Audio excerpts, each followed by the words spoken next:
होता है सब्ज़ी का मिक्स मसाला, वो 1 टेबलस्पून या हाफ़ टेबल स्पून आप ऐड कर लीजिएगा। नहीं है तो आप स्किप भी कर सकते हैं। वैसे सब्ज़ी के अंदर इसका बड़ा अच्छा टेस्ट आएगा, अगर है आपके पास तो आप ज़रूर इसको शामिल कीजिएगा। बस हमने यहाँ पे इसके अंदर गवार की फली और आलू ऐड कर दिए हैं।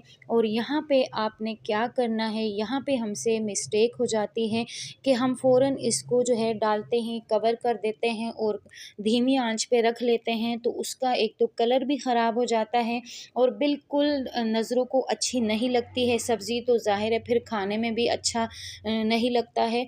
तो आप जैसे ही सब्ज़ी को ऐड करेंगे मसाले के अंदर, तो आपने इसको 5 से 10 मिनट के लिए हाई फ्लेम पे इसकी भुनाई करनी है।